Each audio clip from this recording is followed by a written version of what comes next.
यो खबरमा आज हामी गायक हिमाल घरती मगरको चर्चित गीत ए साइलीको नयाँ कभर म्युजिक भिडियोको समीक्षा गर्दैछौँ। नेपाली साङ्गीतिक क्षेत्रमा हिमाल घरती मगरको मर्मस्पर्शी स्वरमा सजिएको ए साइली एक अत्यन्त लोकप्रिय तथा श्रोता दर्शकको मन जित्न सफल गीत हो। यस गीतको भाव, लय र शब्दमा मौलिक नेपालीपन झल्किन्छ। हालै बजारमा आएको नयाँ कभर म्युजिक भिडियोले यस गीतलाई पुनः नयाँ ढङ्गबाट श्रोतामाझ पस्किने प्रयास गरेको छ।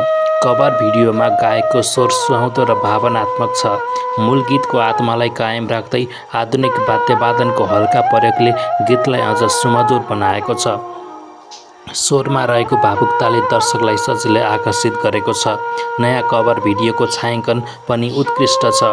दृश्यहरूमा प्रयोग गरिएका प्राकृतिक लोकेसन, लाइटिङ र क्यामेरा एङ्गलहरू व्यवस्थित गरिएका छन्। निर्देशकले कथावस्तुलाई सरल तर प्रभावकारी ढङ्गले प्रस्तुत गरेका छन्। भिडियोमा फिचर भएका कलाकारहरूको अभिनय स्वाभाविक देखिन्छ। गीतको शब्द र भावअनुसारको एक्सप्रेसनले दृश्यलाई जीवन्त बनाएको छ।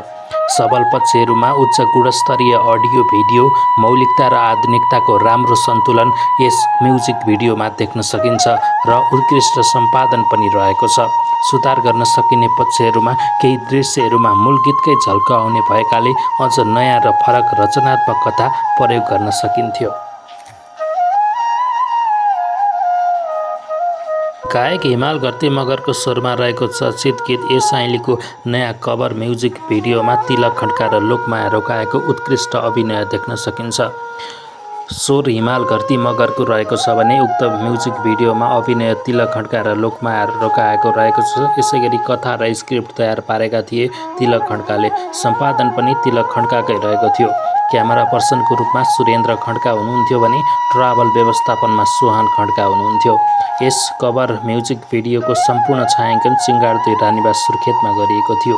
भिडियो निर्माण टोलीले बलबहादुर खड्का, दूरदर्शन थापा, दीपक खड्का तथा सम्पूर्ण खड्का परिवारलाई विशेष धन्यवाद ज्ञापन समेत गरेको छ। बुलबुले खबरका लागि भूपेन्द्र ढकालको रिपोर्ट।